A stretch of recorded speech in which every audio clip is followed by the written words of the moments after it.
The new NBA 2K26 dribbling system, speed bursts, behind the backs, adrenaline, quick stops. I'll cover it all for all of you dribblers out there. We've also got the new rhythm shooting and no dip catch and shoots in 2K26. Obviously, not a dribble head by any means, but we're gonna watch it more so because rhythm shooting. Me and him have gone back and forth as far as like how things work. So definitely interested on what he's saying about that. While also going over the L2 cheats, jump shots, and how hard it actually is to shoot, so shooters keep watching. We can't forget about the new dunk meter mechanics, the old new slow down euros, layups, floaters. For all my slashers watching, I got y'all. We're gonna be going over passing and even the new green rebounding mechanic. Even the post scores will be getting covered in today's video with this standing dunk meter and the new post go-to shots. And let me tell you, these post scores might be more OP than ever. I'll cover all of defense from the paint all the way out to the perimeter. We'll even be talking about takeovers, literally anything you can possibly think for gameplay for 2K26 we will cover. So hit that subscribe button and let's get started right now. Hands down just a bit.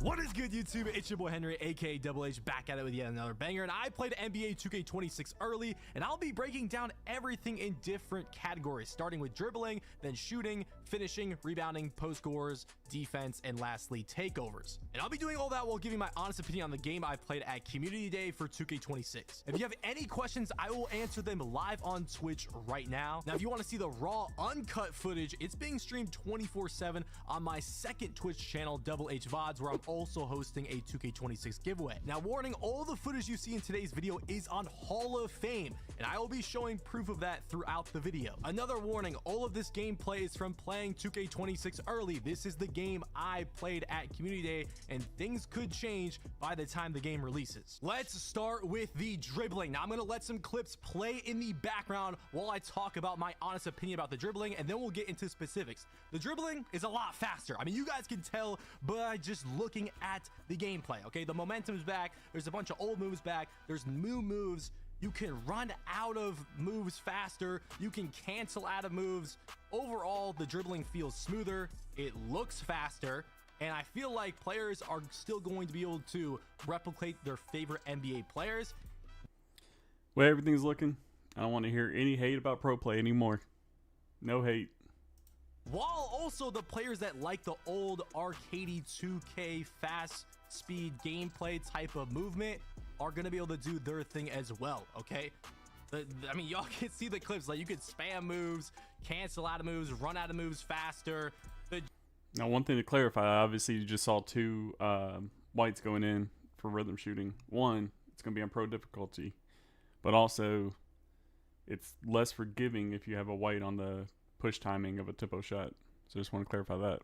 Dribbling is 100% better than 25. I mean, if you think 25's dribbling is better than this by just looking at it, then I don't know. What's up, Thrill? What's up, Dom? Yeah, definitely ready. But anyways, let's get into some specifics. Bursting out of moves, okay? Even just doing a simple escape of the court right here with Curry, you see I'm running out of that much faster. De'Aaron Fox has a nice escape and cross launch. Look at his escape and cross launch is nice and fast.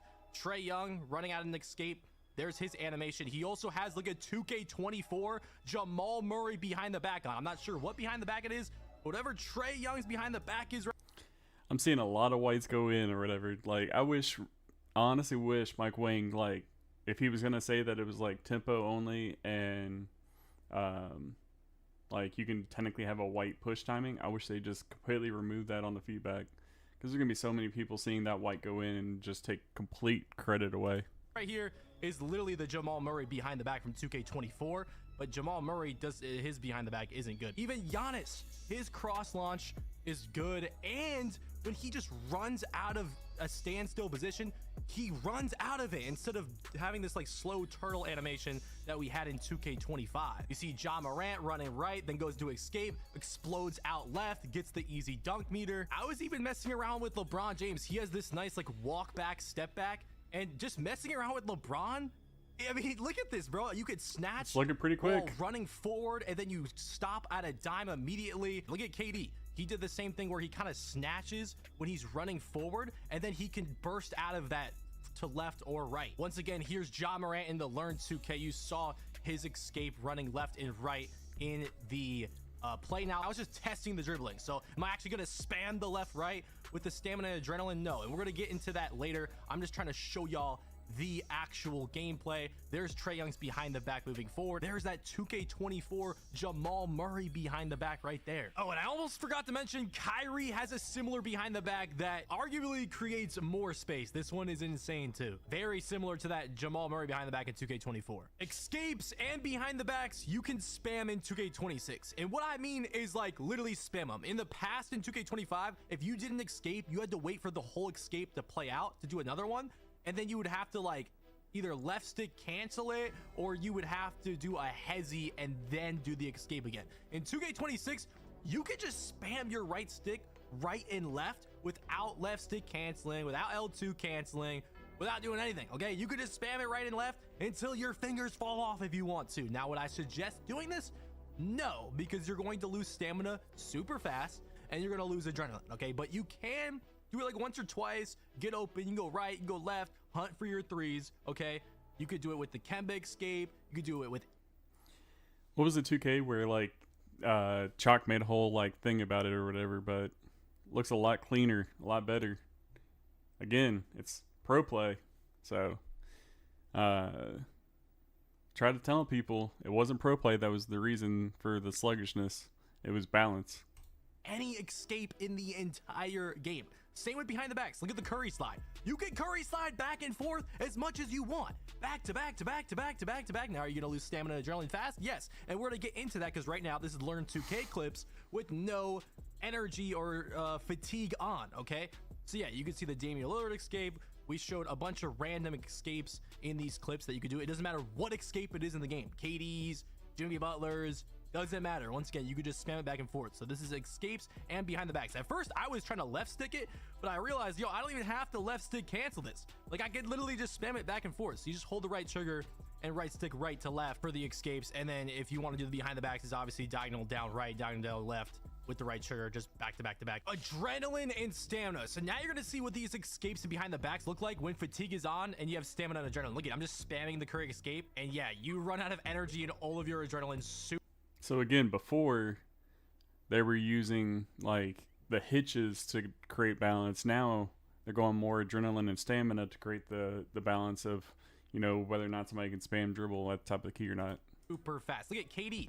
Even with deep bomb or takeover, usually in takeover, you don't really lose stamina fast. No, as soon as you can see, if we slow it down, as soon as I started spamming those and canceling those escapes back and forth, I lost an adrenaline and I had probably like what 20% of my stamina left when I shot the ball. Now look, we got Stephen Curry escape into the Curry slide, and look, I got no energy by the time I shoot the ball. You're gonna have to be smart with how you use your moves in 2K26 because look at this, it's slowed down. I have about 70% of my stamina left here. I get up the court, I do an escape, I lose a little bit of a stamina, then I do a Curry slide right after that, and now I have like 30% of my stamina bar left. I do another Curry slide, and now I'm blinking red with 2 adrenaline. So that's an escape. Yeah, I'm definitely interested. At some point today, today or tomorrow, Joey's gonna be dropping some Dirk gameplay. So I'm definitely, or it might be a Dirk build. I'm not sure, but definitely gonna be dropping some stuff with Dirk. He's already talked to me on. And I am gasping for breath. Now here's Damian Lillard spamming the escape. He loses all of his adrenaline. You can't just spam this move and not be punished. So I'm sure a lot of y'all that were watching the Learn 2K clips, you're like, oh, this is gonna be OP, this is gonna be cheesy. Sorry to keep pausing, but the one thing that's gonna be interesting is like y'all are seeing how quickly they're losing their stamina. Like if they have full stamina, it's really hard to pluck, but if they have low stamina like this, how easy is it to pluck or blitz them or whatever? Is gonna be really interesting as far as the counters. But like in reality, no, you're gonna be dead tired if you just spam that. Here's Trae Young spamming it right there. I actually didn't lose an adrenaline somehow, but I'm blinking red, so it doesn't even matter. The momentum is back in NBA 2K26. You can see in Learn 2K, Shea spamming the momentum back and forth. Now, if y'all want to know how to do the momentum in NBA 2K26, this is gonna be how you're gonna want to do it. So without turbo, so without the right trigger, flick up on the right stick, then move your left stick towards the opposite ball hand and hold turbo. So after you flick up on the right stick, you want to move your left stick towards that opposite ball hand super fast. Like you want to do this all-in-one motion basically. If you were able to momentum in the past, you're gonna get this down pretty easily. An old behind the back mechanic returning. So you guys know in 2K25, to get that aggressive behind the back while you're standing still, like out of standing still, you have to like double tap the right stick down diagonal. Now it's like 2K21 where you can kind of just run and flick the right stick diagonal down where you want to go. So all you have to do is just run and flick it down diagonal where you want to go, all in one motion, and you can get these behind the backs out of standstills. That mechanic is back from 2K21. Not only that, there's a lot of good just watching Wimby right there, like people like Sprague are gonna be so fucking filthy, because like that wasn't a slow and clunky in any shape or fashion. There's a couple good downhill behind the backs, one of them being Scottie Pippen. We're going to talk about that more later in the video, but there's what his behind the back looks like right there. The nutmeg is of course in 2K26. Now you have to do it a little differently this year. So last year you had to hold the right trigger while running forward, and you had to flick the right stick down diagonal and then flick up like in a super fast motion. Now instead of flicking up after flicking diagonally down left or right, you have to flick diagonally up, opposite of wherever you went left or right. So if you went diagonal down left, you have to flick it diagonally up right. That's just a minor change on how to do the nutmeg, but it is back in 2K26. There is still hezi canceling in 2K26. Now obviously you don't need to cancel out of those escapes or behind the backs with a hezi anymore, or double right stick down diagonally left, or double right stick down diagonally right with the behind the back. But for step backs like this, if you wanted to spam them back to back, you can still do the hezi right after the behind the back and then do it again. Now obviously Tracy McGrady's hezi is kind of ass, so it's a little drawn out, but you get the point. Quick stopping for NBA 2K26. Now I was talking to some people at community day, and I was turning to some other guards, and they said they couldn't find a way to quick peek like you could in 2K22 or like a 2K20 quick stop. Y'all all know in 2K25 we would flick to the right or left with the right stick, or just let go of everything, and that's what I was doing at 2K26 community. I was just flicking the right stick to the right or left.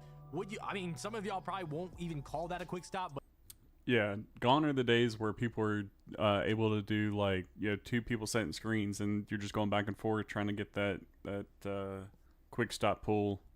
I was talking to somebody on Space yesterday about it. Like, it's not realistic as people are wanting it to be. But this is just the best way to set your feet that I'm aware of as of now. Maybe I didn't talk to somebody that found something, or maybe we just all didn't have enough time to find the best way to set your feet and shoot. But as of right now, the best way for me was to just flick the right stick to the right or left after letting go of the left stick and shooting. Now I am going to be talking more about shooting, a lot of shooting later in this video. Once again, a lot of my clips that I show, I'll just randomly look at the settings to prove that it is on Hall of Fame. All this gameplay is on Hall of Fame. I know some creators be going to the community day, putting that shit on Rookie, and then uploading it, acting like they're showing some gameplay. But if you're not playing on Superstar or Hall of Fame, then what Double H over here throwing some creators under the bus. Are you really showing? Anyways, yeah, that's unfortunately the best way to set your feet right now. I wish there was a better or faster way. Steve Francis, one word. Removed. It is not in the game. I don't know if, you know, Steve Francis just does. So Splash leaked some of this stuff or whatever. There's animations that are definitely going to be in my career. They're just like locked behind probably seasons or rep rewards or whatever. Have his own move on the Steve Francis that you just flick up on the right stick and run. It's gone. He did not have it on his player. Not only that, it was not in the builder animations, but usually it's not there because it's locked behind a rep. Yeah, this is not in the game as of right now. Honestly, I don't have a problem with that, considering that that was just a move that a lot of people spammed and it was overused, as long as there are other moves to go to. And just by looking at the dribbling, it seems good enough that we don't need Steve Francis, I'm gonna be honest. Go-to shots. Now I put this under dribbling because a lot of us didn't use these for jump shots because they don't work on real people with brains. We use Kevin Durant and Jalen Suggs most of the time for dribbling out of them and using them to run out of moves faster or just run faster. Yeah, some of those go-to like shots were god awful. Like I said, which are both back. I It seemed personally most liked players, if Lucas. not all players have the same go-to shot they had in 2K25. I know some people wanted some NBA players to have a different go-to or thought they deserved a different go-to. Well, I don't think you're getting that unless, you know, I didn't test everyone's go-to shot, of course, but the ones that I did test, it seemed like they were the same ones from 2K25. Ankle breakers, they were terrible in 2K25. I think they're terrible in 2K26 too. Now, to be fair, I didn't like get a playmaking takeover. I mean, he which does have in gold past ankle 2Ks, assassin. where ankle breakers were good, that's where you would get the good ankle breakers. But it seems like the ankle breakers were super.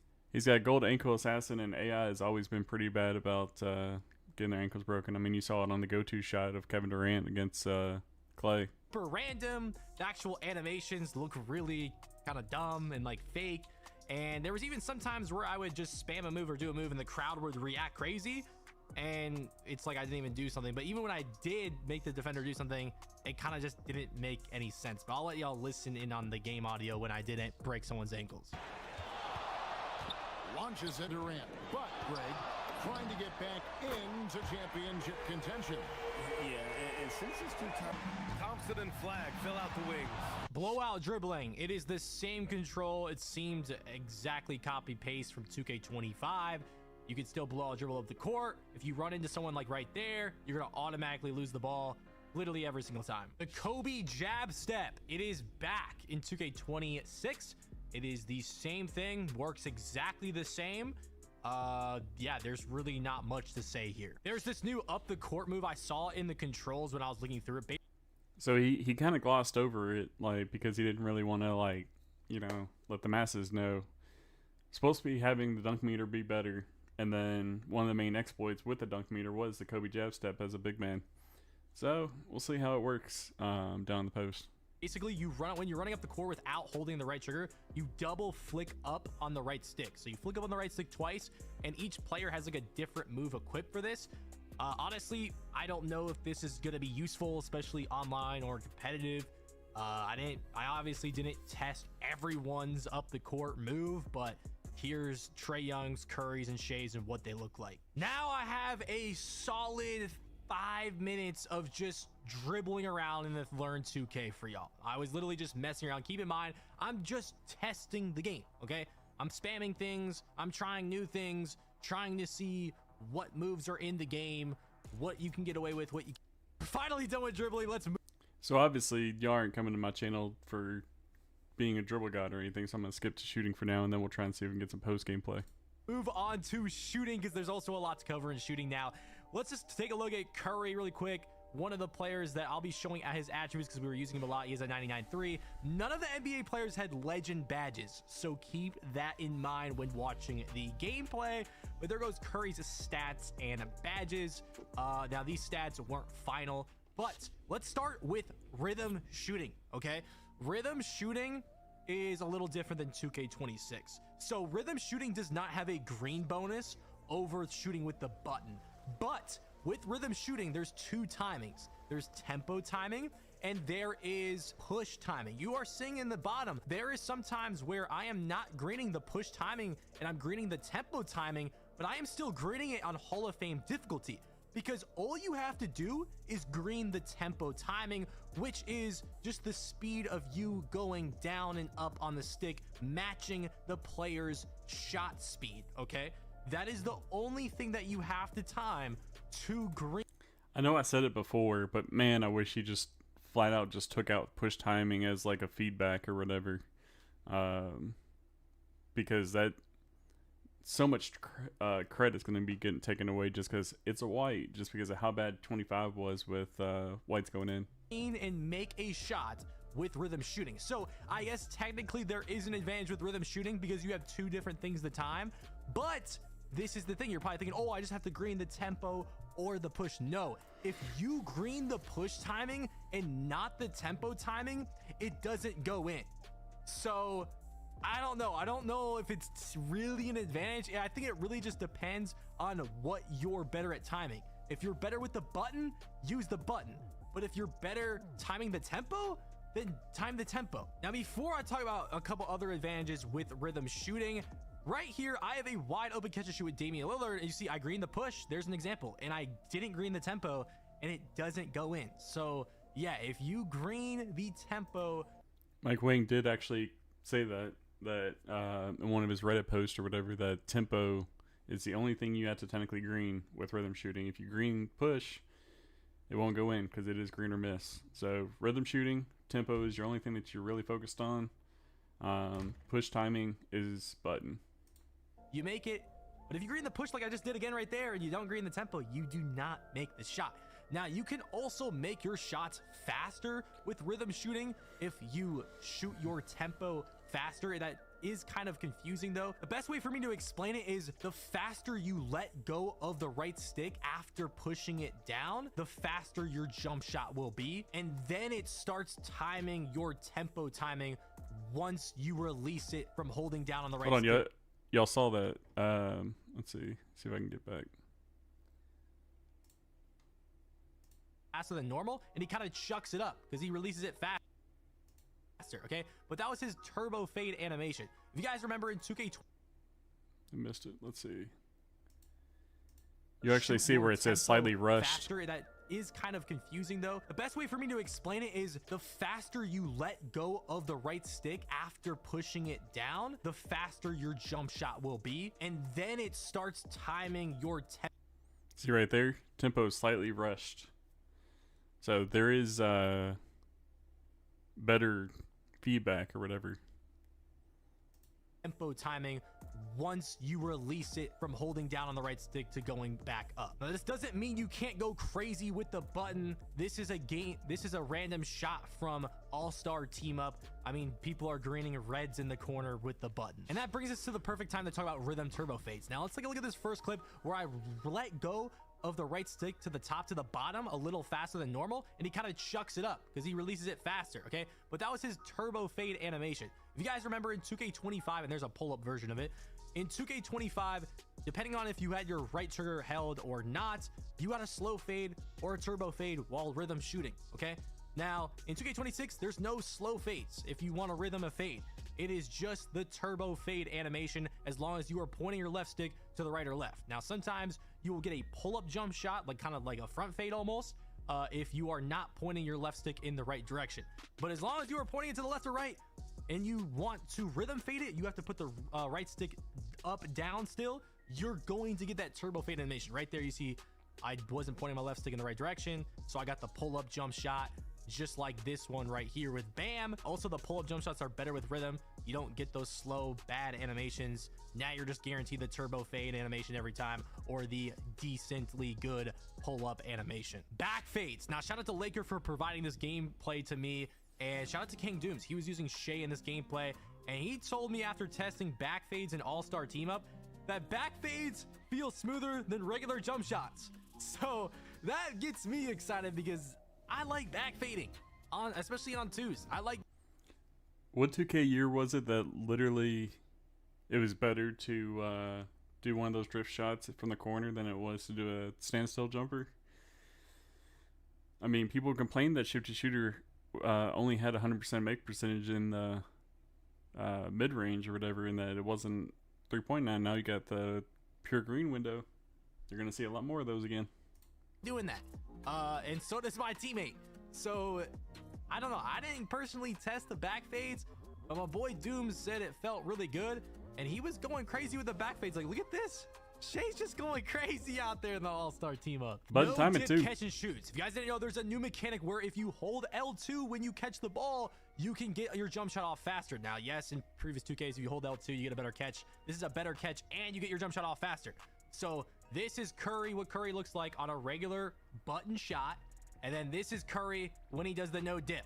You can clearly see he is not dipping the ball when he catches it. Now, something that wasn't talked about enough whenever they said the no dip or whatever is you see literally every single catch animation looks to be the same. There isn't like where they're like throwing you left or right or anything like that. So that's good. He is shooting immediately, making it harder for the defense to react. Now here's what Kristaps Porzingis looks on a regular jump shot in the corner. It's slow, doesn't look too good, right? Now here's a no dip. L2 shoot it immediately. Clearly a difference. This Gonna is see a lot of people must trying to master if that. you are a spot-up shooter, or you control your whole team like in my team or Play Now. I even went to go look at Porzingis' 3, and as bad as he doesn't even have corner specialists or anything. There isn't but, corner yeah, specialists. He shot that thing immediately. Here's Wemby, a 7'4" player with the no dip, shooting over those. Okay, Jalen Williams, super fast catch and shoot. Now, I will say you can do the no dip with button or rhythm shooting. It doesn't matter. Paul George had a good no dip shot. Now, depending on the jump shot, you can get faster no dips or slower ones. So look at DeJounte Murray. That's a heavy. He just shoots it immediately. There were some players that had bad no dip catch and shoots. Like I was gonna say that Jonathan animation Isaacs was crazy. terrible. It was slow. Now, I tried to get one off the dribble, but it doesn't work. You have to have your feet set, okay? Don't believe me. The next possession with the same player, Keontae George, I have my feet set and I shoot it immediately. It is clearly visibly a lot faster. You can also contest these no dips, of course. It's not like they're unstoppable. If you're there, you're there. Cam Thomas's no dips catch and shoot was one of the best. I mean, we all know Cam Thomas base is good, but look at how fast he was getting that no dip off. I thought that Stephen Curry's was the fastest, though. I thought Patty Mills and Cam Thomas's were pretty good as well. Y'all pro played a Shooting thing for over this. people. Yeah, 2K26 height is a huge factor. I'm talking shooting, finishing, everything.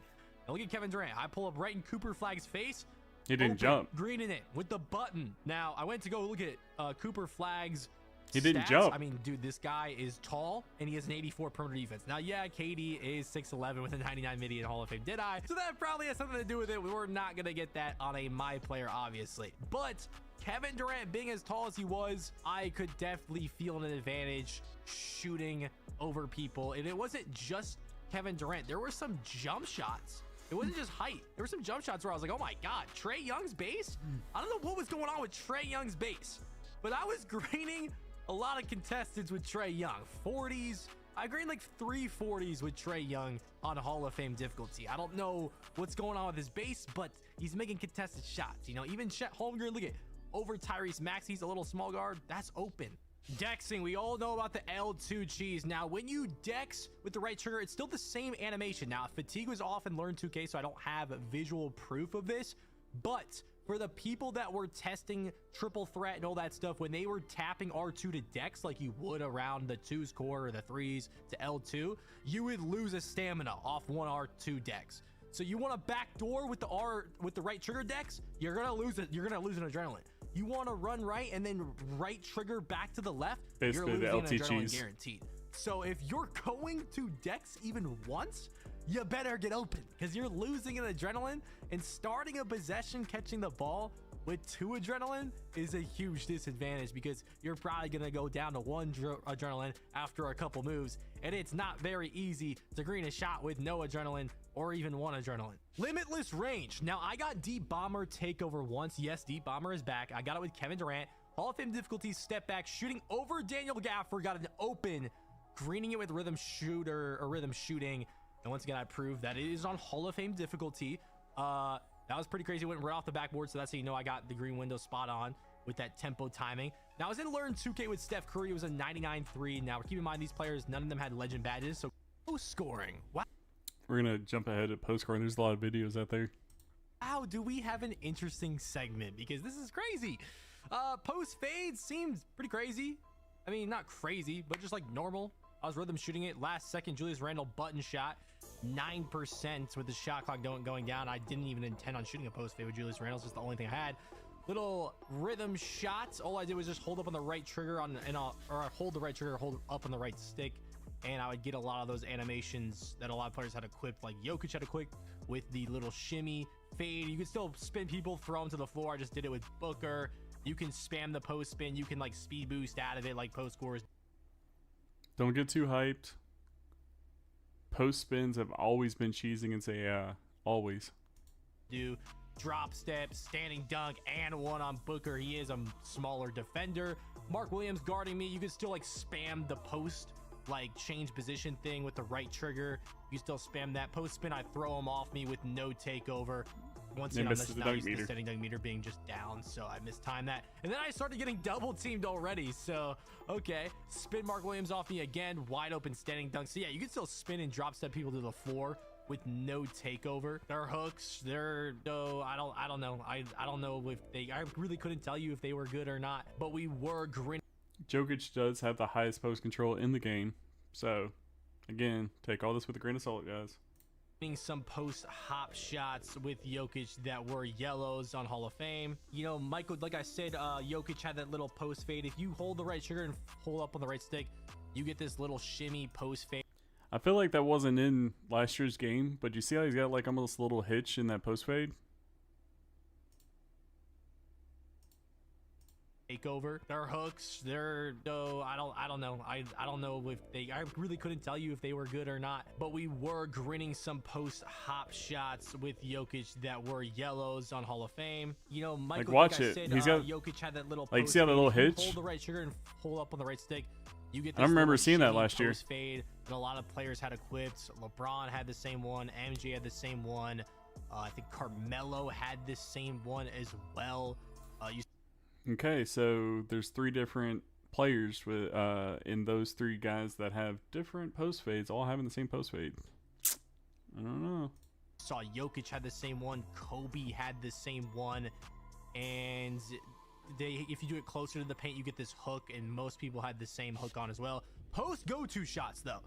Wow, so they added post go-tos just like the little go-to shots. Now, depending on if the ball's in your left or right hand, so if you're facing up or posting up, you get a different post go-tos. So these were KD's go-tos. All you have to do is, without holding the right trigger and holding the left trigger so you're posting up. All right, so Dirk didn't have a go-to shot this past year. If he doesn't have a post go-to shot, I'm going to crash out. Or just face up, you hold the right stick up. That's how you activate the go-tos, the post go-tos. So these were KD's post go-tos. By the way, shout out to Joey 2K for getting some post go-to gameplay for me. Carmelo Anthony's little spin hook right there. Okay, Carmelo. Now there is some post go-tos that are going to be very OP, I think, and could be a very big problem in 2K26. I'm going to be honest. Here is Dirk's post go-to. Now, did everyone test everyone's post go-to? No, there's probably even some good. I called it. That move right there, I called it. Big problem in 2K26, I'm going to be honest. Not this Here one. is Dirk's post go-to. Now, this one right here, I called what they were going to give him his post go-to shot because he did it in the Thunder game like several times in 2011. oh, did everyone test everyone's post go-to? The only thing I would have done a little bit better is he actually had his leg like out here more. No, there's probably even some good ones that we didn't see, but I think we found the most OP one, to say the least. But let's go ahead, keep showing off Dirk's. Definitely gonna be a good one if you have a post fade phenom high. Hakeem's was really satisfying. He's got the little dream shake. That's pretty cool. Like, I don't really care for post scoring, but that is kind of cool with the little dream shake. I feel like they had the dream shake in 17, but this is it right here. Yao Ming can post go to and post hook from the 3-point line. Yeah, and it counts as a 3. This is insane. I'm already knowing 7-4 post scores are going to be chucking this from the 3-point line with a post hook. How good are these going to be in the park?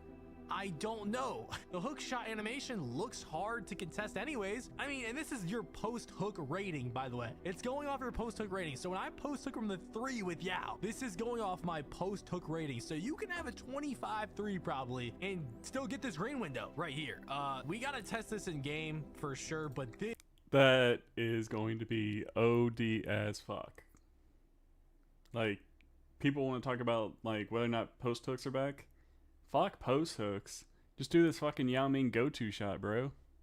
this is there is a potential red flag.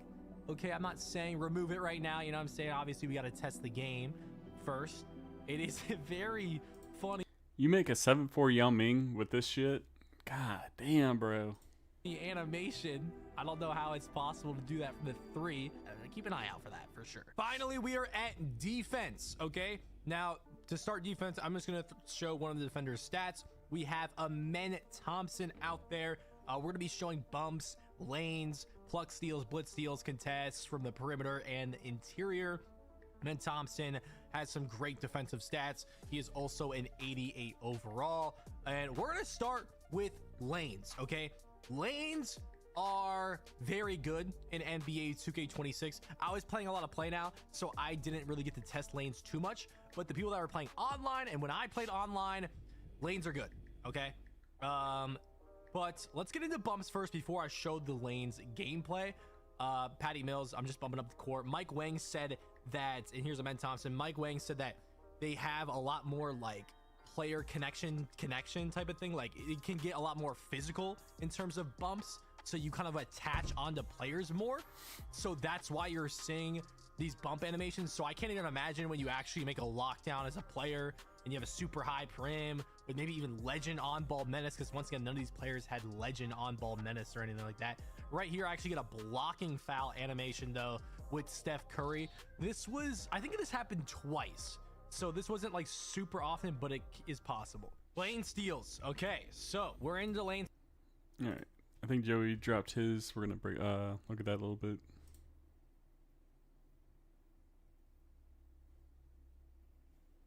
The fuck? I know you dropped it. What up, it's your boy Shake, back at it again with another NBA 2K26 gameplay, and look, we've got All-Star Team Up in the My Team area making a comeback for NBA 2K26. Got pretty excited when I saw that. The big feature that we've had in the games, in the past games, and we always wanted them back.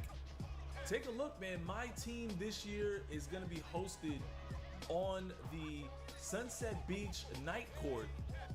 Very similar to 2K, what was that, 2K17? And that's why I'm saying this game kind of feels like a throwback, because it's got a little bit of 2K16, 17 in it. You know, you guys are going to get a chance to see some more gameplay. And obviously this isn't live, so I'm going to call this like I see it. You know, I just edited up some quick highlights. This first game was against, I believe it was my guy. I met him at the airport. I think his name is Nil Nil, if I'm not mistaken. As I try to get that first lob. This is First lob where it's just like a random ass button. Yeah, I wasn't too much of a fan of it. I get where they were trying to come from, because it was like the past like 5 years, alley-oops were getting a little crazy. Except for this past year, you didn't see alley-oops near as much. my very first gameplay of My Team mode. In fact, it's my second gameplay of the day. Like I went from playing a quick game and Play Now to running out to My Team mode. I didn't even know you could get LeBron James and all these other guys. Like I just you guys know I don't play My Team mode, so I just immediately went in there with the original. I just pulled like the first 2-3 cards and went out there and was like, I didn't even know you could pull more Wemby, cards. Jokic, and I LeBron. think they gave us like a limit of like 25. I was like, get that mean snatchback. I thought that was green. Tough. But it was late. Unfortunately, Allen Iverson just can't rain threes. His speed is so ridiculous. But you can't just can't pull up on threes like that. I probably should have started going to the rim a little earlier, or maybe trying to pull up a mid-range. But we're already at a big disadvantage because they got LeBron James at the point guard.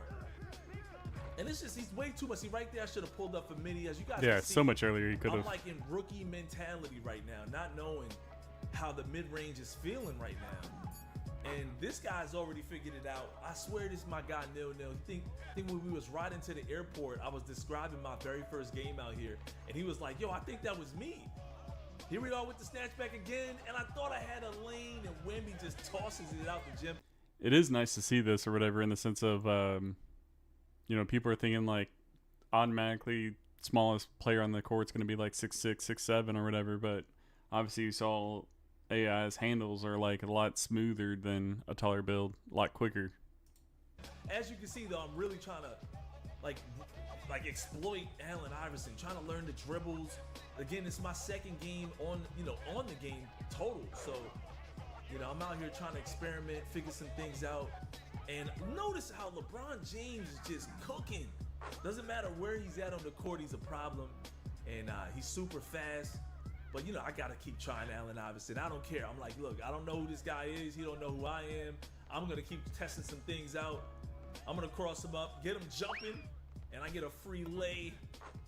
Allen Iverson is so shifty. This is the original 2K cover athlete. So I'm like, I got to try him out, man. have some fun with AI out here doing some tricks, little hesitations. And why? Why am I putting too much extra on that? He says why on that, but that was literally his layup package. Like, he did that with the Lakers, or against the Lakers in the finals, where it was so clean. Like, everybody was trying to do that in the park after that. Lane got me blocked, and LeBron just bullying his way to the rim. There's no stopping him because we don't have a legitimate defender to guard him at the one. But I did notice that Allen Iverson's speed was good enough for me to get by him every now and then. You know what I'm saying? So right here, look at this. It's not even fair. That's just not even fair. I'm trying to guard him too. You know, it's my first game. But he left Luka Magic wide open. So I'm like, hey, let me get one bucket with Luka real quick. But I don't know, man. I was locked in on paying homage to Allen Iverson until I had Wemby, and I was like, let me try a little misdirection. Little crossover. Oh, the big man is back. I feel like it's 2K15 right there when the bigs had like Allen Iverson crossovers and whatnot. Or Kyrie Irving dribble packages. LeBron James just seals the victory with the mid-range jumper. Couldn't stop him. Take my first L in my team. But I'm all right, man. It's all good. I'm like, look, I'm having fun. I'm noticing some things about the game. I'm not afraid to step back on the court and get it in again.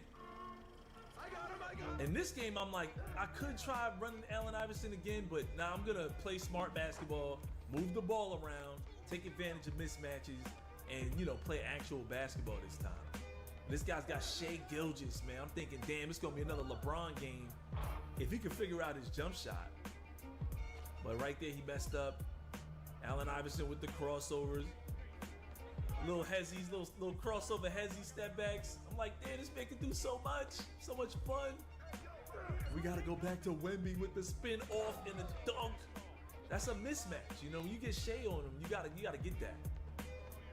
I want you guys to notice the speed of this game, man. That's really look at Jokic. Look how fast he came off of that, you know, out of the perimeter off the three-point line. It's crazy.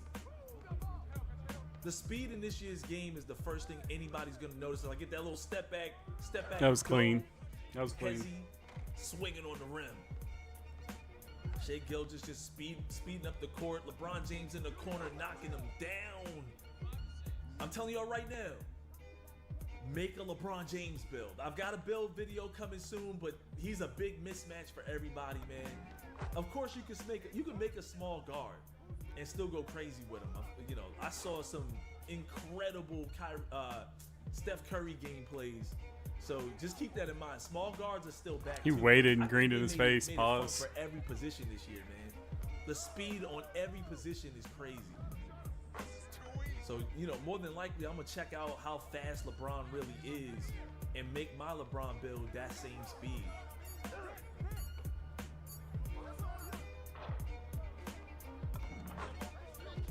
We're not up by too much, but I didn't want to lose the lead right there and mess up and take a bad shot as Shai Gilgeous just crosses right by AI. And I feel like I have no defense with this guy. And it was really like after this game that I went and started pulling more cards. But I'm asking you guys, man, if y'all want to see me play my team this year, oh my goodness, woo! Man, it's too bad I missed that shot. Damn, Allen Iverson was cooking right there. I was doing a little whoop-de-woo, a little Kyrie whoop-de. We're going to rewind that. We're going to give it back to Jokic for the pull-up, and he knocks it down. 11-13, losing my lead. And Shai Gilgeous off the screen to LeBron. He's going to pull that midi and make it. Telling you, man, like it's like a free-for-all on builds, man. Like when you play my team mode, you get an idea of what kind of builds you want to use. And I feel like this year I'm coming back. I almost stripped Jokic and almost get the steal, but look how fast Jokic is. He gets the ball back. It's like he went coast to coast and scored right on Allen Iverson like it was nothing, bro. Allen is just too small.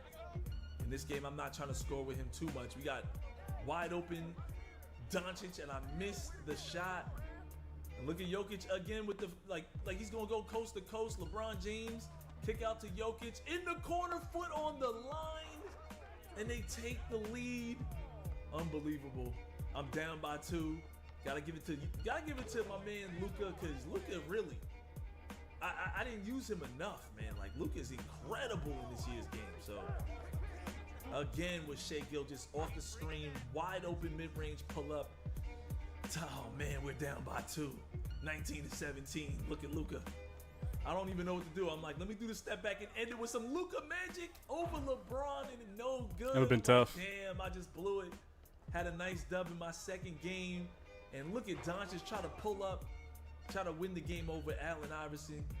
But now we got Luka going back to the rim, and he's dunking on him.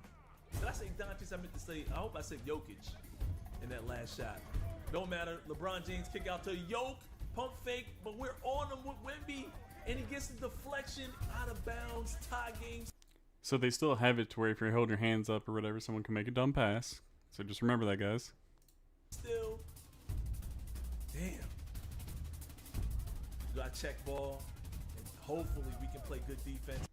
I mean, you can't go wrong with either of those builds, Easter. Obviously, I'm a big Peja fan or whatever, but, you know, a lot of people make Melo, and the gameplay I've seen so far or whatever, Melo would be a nice build with the counters and everything you got to do. Stay on him. LeBron James kicking over to Yoke with the fade, and he bricks it. And I'm like, at first I was going to launch it up court. I'm like, damn, why y'all running away, man? I can't be bringing the ball up with Wemby. Step through, spin move, going to the rim, draw the defense, kick out. Got Wemby wide open, but I can't take that shot, man. I don't want to risk it. We're going to give it to Luka for the wide open lay for the win. It's your boy Shake. Let me know what you guys thought of this gameplay, man. This is, again, my second game. It was a lot faster than normal. As always, smack that.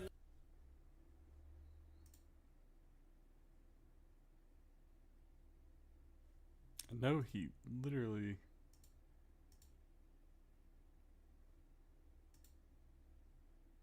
The fuck?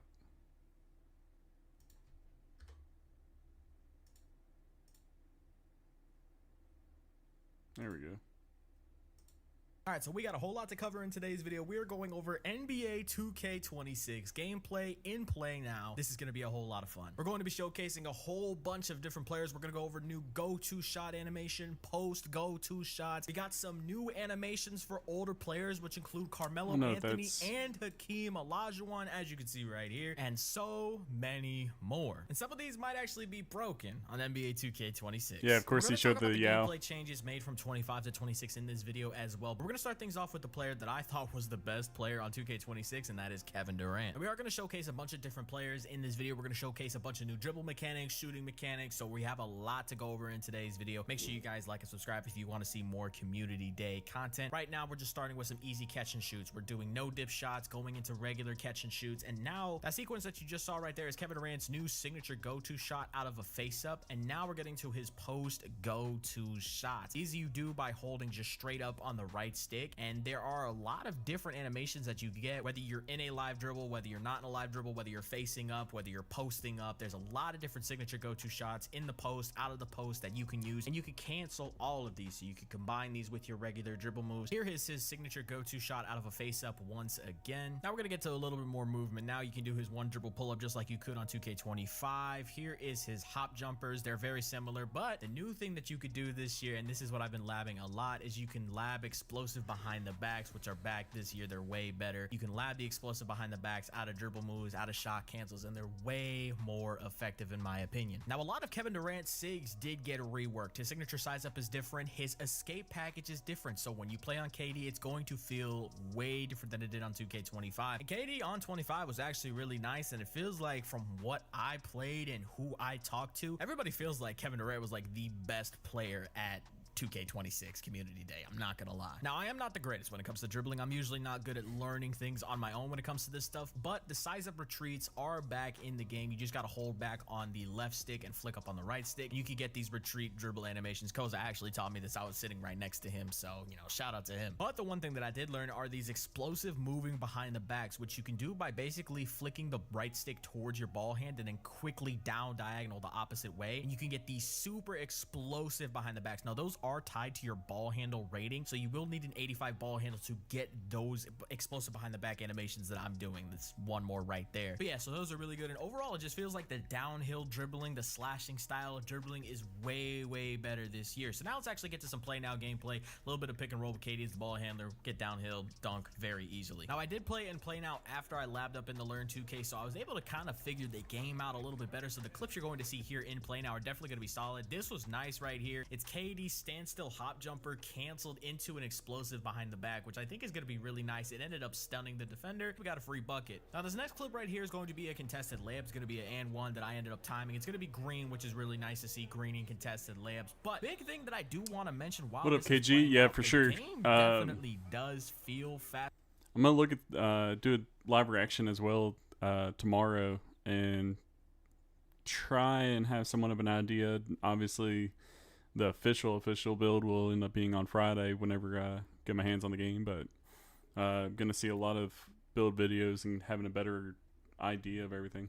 I don't know if it necessarily shows 100% with my gameplay, but overall the game speed from everybody that I talked to, it felt way more than just a 10% boost to game speed. It felt really good. Oh, it way definitely feels faster, better way than more 10%. responsive than anything we played on NBA 2K25. That once again was Kevin Durant's go-to shot out of the post, and right here, this is probably the best clip I got on KD. We ankle break Franz Wagner a little bit, then we hit him with the behind the back, get to the lane, get an easy layup. Overall, again, Kevin Durant was by far the best player I used on NBA 2K26 at Community Day. It might have been the best player I've ever played on a 2K, just period. I don't know. Let me know what you guys think in the comments down below about this gameplay so far. We're going to move on to our next player, which is Victor Wembanyama. Now, we'll talk about Wemby a lot more in the coming days, especially once we get to the embargo list for the My Player Builder, but we're going to play with Wemby a little bit today. This is actually his signature hop jumper package. He actually got one this year. A lot of the Wemby animations just didn't feel that great in my opinion. I think overall, Wemby is stiff. His jump shot got a bit of a rework. I think his jump shot is not that bad. But now let's move on to the play now gameplay. We're going to be playing a little bit as like a point guard on Wemby, and then we'll use him as a screen and roller at some points in this gameplay as well. Right now, we're going to have him set the screen. He's going to roll here, try and catch the lob. The lob doesn't get there. He catches it, but he dunks right over Daniel Gafford, which was kind of impressive. That was just an X button dunk. I didn't even try to do the standing dunk meter there, but just being able to finish over him like that with just a 90 standing dunk, I think Wemby has on a 7-4, kind of scary. Right here, we're going to green the rebound. Again, didn't play a whole lot of play now, so that was the only green rebound I got the entire time. Take it coast to coast, and we're going to lay it up over Kyrie Irving. Free bucket on Wemby. That was my best bucket on Wemby for sure. Now, again, we're testing out some of his signature animations, and again, we're going to get to his hop jumper right here,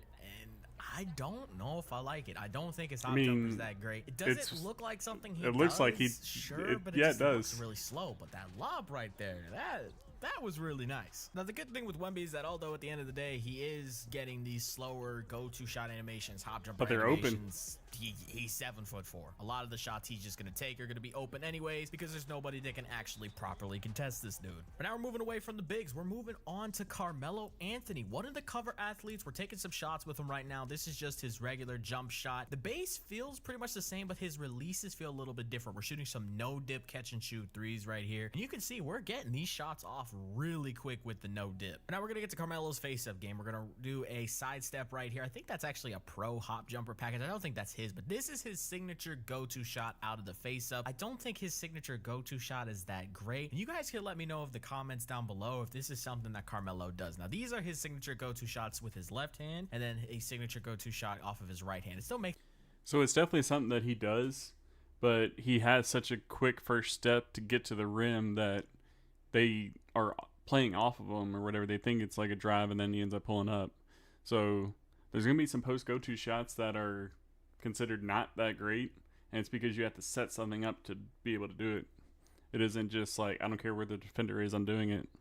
Him go back to the left for that pull-up. I don't know if that's something that Carmelo does, but now we're going to get into his post go-to shots, which are actually really, really nice. Now, again, your post go-to shots will vary. If you're in a live dribble versus when you're not in a live dribble, you'll get different animations. Right here, this is probably my favorite one with Carmelo. That was really nice. Now, Carmelo still has Kobe's escape. I don't know which behind the back he has, but overall, dribbling-wise, he feels good. You can burst off his moves cleanly. Triple threat is still good. His post-ups are really good. He's got some new, unique animations, which are nice. I don't know if he has his own signature post fade. This might just just be pro post fade, which is what he had last year. But overall, Carmelo felt really good on NBA 2K26. And now we move on to Dirk Nowitzki, okay? We're gonna go with a lot of older players in this video because they actually got signature go-to shots out of the post. And I was actually surprised that they did. Again, we saw Carmelo got his own signature go-tos. Dirk Nowitzki has his own post go-to shot we'll get to in just a moment. Hakeem Olajuwon got his own. Yao Ming has one that we will talk about later in this video. And overall, very exciting stuff. This is me shooting catch and shoot threes with Dirk Nowitzki. These are all no dip catch and shoot threes towards the back half of this. And you can get shots off pretty quickly, even with Dirk, which is kind of crazy. Dirk's shot is slow. So when I was watching it at first or whatever, I was starting to think that like they messed with his jumper a little bit, but then he ended up saying that they were no dip. So as y'all saw in Double H's video, there's going to be certain jumpers that are better with no dip and certain jumpers that aren't going to be that great doing no dip. So it's certainly something to lab up.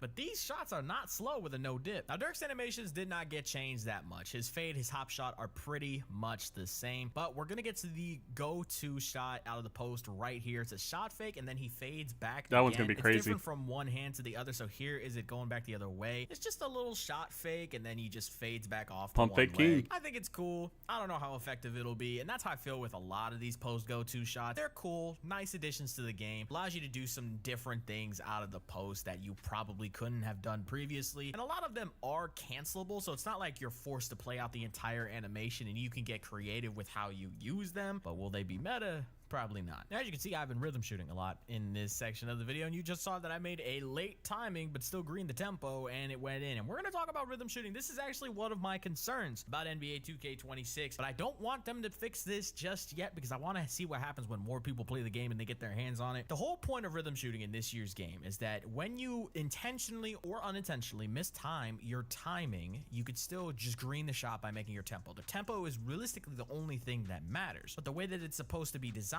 is that when you perfectly time the timing, it boosts your make rate for the tempo. But if you mistime your timing, it should make it harder for you to make the tempo shot. And from my play testing and from what I've seen from other people, it really wasn't that hard to green the tempo, even if you very poorly mistime the timing. I don't know if that's how it's going to be on launch. I don't know if that made sense 100% as the way I described it, but that's the problem with rhythm shooting in my opinion right now. It is still way too easy to get the tempo right when you severely mistime the timing. Now, I know you guys have already seen it in this video. We're going to cover it very quickly. Hakeem Olajuwon does have some new animations, which includes his signature post go-to shot. I think this is a great thing to add. We would love to see these for older players, so I'm glad that they have been added into the game. This was something that I was asking for going into 26, is hopefully we can get some better animations for some of these older players, and we definitely got some with that in this year's game. Being able to do this signature go-to shot, it's cool. That's clean. Don't know how effective it's going to be, but it definitely looks like something Hakeem would do, so I thought that was cool. Now, we have three more things we're going to go over really quickly. We got Shai Gilgeous-Alexander. Floaters, really good in this year's game. They're going to be really good. Once again, custom layup styles help with that as well. Reminds me of 24. Probably won't be as broken, but layups do remind me of 2K24. And I'm not going to lie, a lot of 2K26 just reminds me of a more refined version of 2K24, if that makes sense. It feels like there's a lot of things that were in 2K25 where we said, all right, that's got to go. We're not going to keep. So it's interesting he says 2K24 because some of the things I've heard from creators that I couldn't speak on till now is it's 2K25 with a 2K16 feel. Obviously, if he was to say 2K25, everybody would be, up in arms because there's a bad taste in your mouth from it, but that's what I got. Dead in the game. This really feels like the next step from 24 in a new, different game. The dribbling is a lot better than it was on 25. The shooting feels a lot better. I was able to make consistent shots over and over and over again without randomly missing, even though I knew I timed the shot properly. So yeah, really interesting stuff. But now let's talk about Yao Ming, okay? Yao Ming, 7'5", 7'6", I don't know. This is a signature post go-to shot. Now, it is not his signature post go-to shot. This is Kareem Abdul-Jabbar's signature post go-to shot. But I'm a little concerned about this one because when you do it from a distance, you could do hook shots from the three-point line. And I just don't know. you could see why I'm concerned, okay? But now that's pretty much all I have to share in today's video. That's pretty much all I can really share today. Tomorrow's gonna be the My Player Builder. That is what I focused on a whole lot more. And you're going to understand why I don't have a whole lot of play now footage once you see the My Player footage tomorrow. But again, that will all make sense tomorrow. Love you guys, man. Hope you guys enjoyed this Community Day content. If you guys want to see more, make sure you guys subscribe so you can see more. I'm out. Later. All right. Do it in the mid-range area and then like run backwards like the highly anticipated annual gameplay breakdown video. We're going to be going over everything gameplay related inside this video when it comes to NBA 2K26. We'll be talking about the no RNG pure green window shooting from both 3-point and mid-range. We're going to be talking about the new custom layups and how consistent we think those are going to be. The new dunk meter. We're able to see the green window again, but is it any good? We're going to be talking about dribbling. Can tall build speed boost again? Of course, we've got to cover on-ball defense for all you locks out there. Paint defense, rebounding. We got everything you need when it comes to 2K26 gameplay. I'm also going to be posting some unedited, raw, full game online user versus user gameplay here shortly, so stay on the lookout for that. But take a second, drop a like on the video for me. Let's try to get this video to 20,000 likes, and let's get into this NBA 2K26 gameplay breakdown. All right, first things first, all the play now clips in this video are on Hall of Fame difficulty. We're going to start off with some dribbling in the Learn 2K core. I don't know what the difficulty was on in there because whites were going in, but the play now clips are all on Hall of Fame. All right, let's start this off with dribbling. A lot of questions to be answered here, a lot of clips here for you to enjoy. Let's talk about it. First thing to remember, these are NBA players. They do not have optimized SIGs. You cannot change their SIGs. They have whatever they have. Durant has Durant SIGs. De'Aaron Fox has De'Aaron Fox SIGs, etc. But the gameplay you're going to see tomorrow, I can't really speak on it, but it's with the My Players, and in the test builder, you could change your SIGs, and it is a night and day difference from how the NBA players move to how you can move when you're able to change your SIGs. But this will give you at least a general idea of how it looks, and you know how people are bursting. And obviously I know a lot of people from my channel are going to be like, bro, like, are the big builds bursting again? And yes, you can speed boost on big builds. It's a night and day difference between 2K25 and 2K26. And people might say, oh, what about the small guards? And yes, the small guards can fly. They can really chain stuff together. People are definitely going to find some glitchy stuff. You see, you could spam behind the backs. You can spam escapes. There's some really, really good launchy behind the backs now, and you can start to combo those with like explosive behind the backs and momentum behind the backs. And you see, I mean, that's 6'11" Kevin Durant changing directions on a dime. You guys are starting to see some of the momentum crossovers. Now, I do want to mention, there's only so many hours in the day at Community Day that you can't really like fully focus on everything. And my boy Young Dirk was really focused on dribbling, so he sent me all these clips in the Learn 2K. So I'm gonna leave the link to his dribble tutorial down below if you want to see more about dribbling after you finish this video. But shout out to Young Dirk for hooking me up with the clips. I did get some dribble clips, but like I wasn't going to spend a few hours on it when I knew other people were doing it. I wanted to focus on other areas of the game so we could get as much information as possible. But what's really nice to see is all these different NBA players have different dribble styles. You know, like Curry has his, Fox has his, Kevin Durant has his, Jimmy Butler has his, etc. And they can all speed boost. And that's just a breath of fresh air, because I feel like in past 2Ks, it was like only 1 or 2 dribble styles could really burst cleanly. So it was like you were forced to use them. Now, there's probably going to end up being like a couple that are better than all the other ones, but y'all get what I'm saying. Like before, it was like no matter what, if you weren't using Darius Garland last year, you had a hitch run out or just you had a no burst run out of dribble moves. It looks like there's multiple dribble styles now that can burst. And again, this isn't even with optimal SIGs to go with the dribble style. This is just what the NBA players have on. So just wait till tomorrow when y'all can see how the My Players are moving. Now, I'm definitely interested in your thoughts on the dribbling from what you've seen here. So get your comments in down below and let's start the discussion. That is the Scottie Pippen behind the back that Mike was talking about. You know, they added some more explosive kind of behind the back dribble moves into the game. And that Scottie definitely launches you forward. There's also, I think the Kobe White one felt pretty good. I was experimenting with it. Now, I know a lot of you guys probably want my opinion on dribbling. So here it is. I spent a fraction of the time dribbling as other creators like Dirk and Koza and other creators. They spent majority of the day dribbling. I spent probably 20-30 minutes, tried it out, and then went to go get other information. But here's what Basically the builder. It felt much more explosive than last year. It felt much more dynamic, and like you had more burst. You had more pop with the ball in your hands. It felt like you could chain things together much more quickly.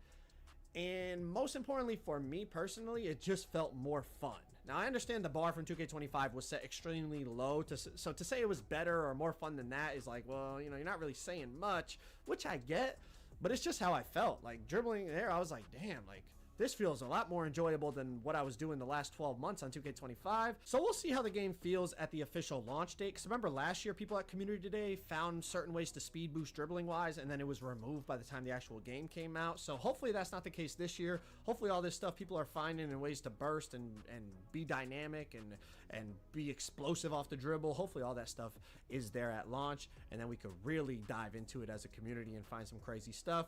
But that's enough about dribbling. Let's move on to some other gameplay aspects. All right, let's talk about shooting and shot contests. Got a bunch of clips here. Some are going to be open, some contested, some green, some miss. Want y'all to just take a look at it, and I'm going to just let it play, and you guys can... When I first saw that earlier in the gameplay or whatever, I thought he tried to reach, but it was literally, he was like a snatchback, like broke his ankles. Kind of start to assess, you know, how the shooting looks, how the contest system looks, and get your thoughts down below in the comments. I will say a few things. I know people are going to ask about RNG and the pure green window and how did it feel and blah, blah, blah. Obviously, it's just a few, you know, hours that I was playing the game, because I also had to get, you know, my builder stuff done and all that. But the green window definitely felt more precise. Like, when you got it right, it was green. But when you got it wrong, it was earlier, it was late. Like, you were, like, it was, like, if you were slightly off, it was doinking. So when I talked to Mike in that interview I did with him, he explained it, if he could compare it to anything, was like a more skill-based 2K24 shooting system. And I could kind of see where he's coming from, just because of, you know, yes, you have the pure green window, but it is, you got to be more precise than you were on 24. And that, I did feel that. Now, obviously, it's just a few hours. We'll see how it plays out when the game actually drops. But another thing that was noticeable was player height really matters still on the shooting. You know, taller builds definitely shoot over people and, you know, get contested less than the shorter builds. And I've been saying this for the past week or so. When you have the max plus twos or whatever, it's going to be super important to have long wingspan for the shot contest. Like, it's not going to be smart to have 7 foot with a 7 foot wingspan just so you can get extra shooting attributes or whatever. Do the 7'4" wingspan with the 7 foot, or do 7'4" with a little bit longer wingspan, and having that wingspan will reduce your Kevin Durant contest. was an absolute god because of that. I mean, KD was insane on this. All right, we're gonna. I haven't seen too much on post hooks. The only thing I've seen is Yao's got a post go-to shot that's a hook shot that basically you can almost shoot it from the 3-point line. Granted, it was on pro difficulty. They said in the my court is it on pro difficulty, so take it with a grain of salt. Switch gears over to mid-range a little bit here, and I'll be honest with you, the mid-range felt really, really good. Tested it with KD, Shea. I think there's maybe like a Curry clip, a Luka clip. Like, definitely shot a few middies here and there, but was definitely using it a lot with Kevin Durant, just trying to just see how the contest system was registering. I had somebody using Shea on the other team, and then I was using KD, and we basically tested mid-ranges for like good 10-15 minutes straight. They feel really, really good. I know they were good on 25. They feel really good on 26. And again, the height thing, I know I'm harping on it a lot, but like, you start to see how people are, you know, you saw in the dribbling in the beginning of this video, right? Like, people are able to move now on the bigger players, and that wasn't even my players. Like I said, that was NBA players, and you were still bursting and doing all that. Then you combine it with the fact that you're really like shooting over people in terms of that advantage. Like, you might actually see a back and forth this year of small guards and big guards both being viable again. I think overall for the game, that would be beautiful. A little bit more build diversity, a little bit more play style diversity. And what I will say about shot contests is they definitely felt stronger than 2K25. 2K25 to me felt like you were kind of praying for a contest. Like, 90% of stuff just registered open. It didn't feel like that on this game. It definitely felt stronger, but not stronger to the point where ghost contests were happening like in past 2Ks. If a dude had his hand down, especially against a guy like Durant who's so tall, but even other players that we tested like Shea and stuff, it would say open if their hand was down. So if they reached and you shot it, it said open. If they jump but they were, you know, super late getting out to you, it would still say open. If you created enough space, like on that fade over Chet right there, it says open. But then if they, you know, if they're under you and they get a hand near your face or near where the ball was, or they jump in time to get there before you release the ball, they'd register some type of contest. Now let's talk about rhythm shooting. The new... I'm glad that they brought back the percentage contest or whatever rather than those little categories that they had before. Rhythm shooting system, right? Apparently, you only have to green the tempo. And that is confirmed because you're about to see a couple clips of it. And I don't know how I feel about it. I'm going to be honest. You know, apparently if you don't green the timing, it makes it harder to green the tempo. But as long as you just green the tempo, it still goes in. And I'll be honest. Without the meter, it's kind of like, man, he's making whites is kind of what I feel like, you know, even though I understand the system is different. But when you turn the meter on, it's... I told you. That's exactly the feedback you're going to get from people when you start making whites. And they're not really whites. It's just a modifier. See it visually.